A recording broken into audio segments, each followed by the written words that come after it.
Hola, Elia, buenas tardes, es viernes, toca hablar de derecho. Últimamente parece que solamente toco temas delicados, pero bueno, pues sabéis que soy valiente y que yo os contesto a todas las cuestiones que queráis. Me habéis estado preguntando por redes sociales qué pienso yo del vídeo que está circulando por redes sociales y por la televisión de esta supuesta o esta presunta agresión de un boxeador a un chico que previamente parece que ha agredido o ha insultado a su pareja y a una niña. Y bueno, me preguntáis qué opino y jurídicamente qué pienso. Bueno, mi opinión me la reservo, ¿vale? Pero vamos a hacer el análisis jurídico de esta cuestión. Valga por delante que ninguna agresión que se produzca debe estar justificada, ¿vale? Ni la de uno ni la del otro.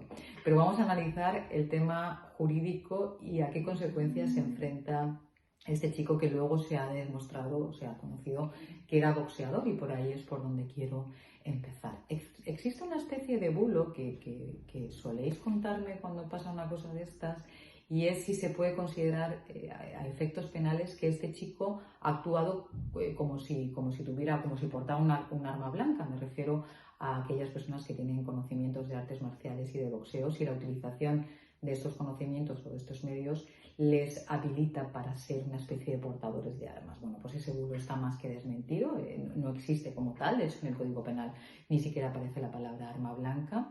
Lo que sí que estaríamos hablando, y es lo que puede ser que se haya interpretado, es de un abuso de superioridad, en este caso bien por su condición física o bien por sus conocimientos de artes marciales, o en este caso de boxeo. Podríamos estar dentro de un supuesto agravante de los contemplados en el Código Penal, de artículo 22 y siguientes.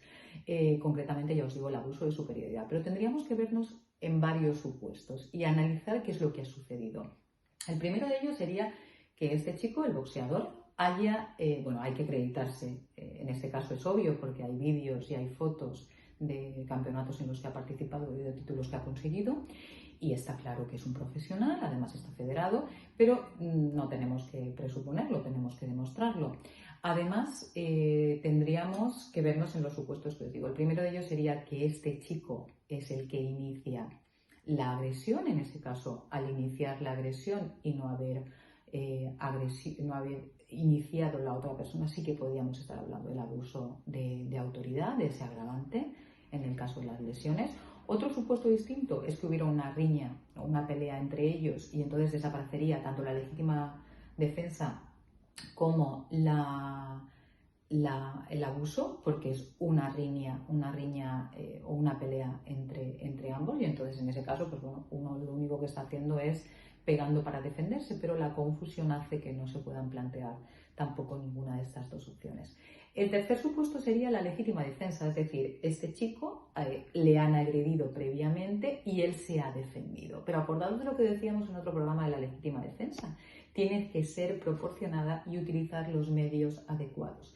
Parece por los vídeos que están circulando que la legítima defensa no está muy clara porque no hay agresión por parte del otro. Él actúa ante unos insultos y unas amenazas o unas provocaciones, pero no hay agresión que permita la defensa.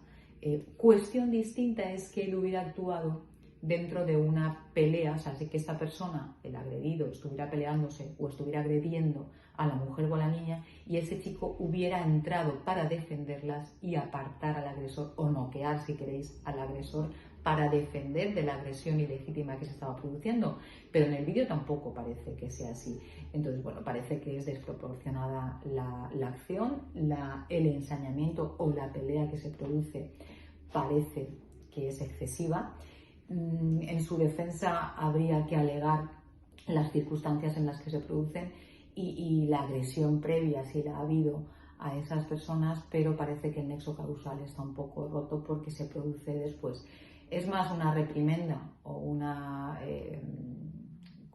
¿cómo se dice? Sí, una reprimenda o un castigo, te vas a enterar de lo que has hecho, y eso, pues bueno, difícilmente tiene el amparo que podría tener en un juzgado.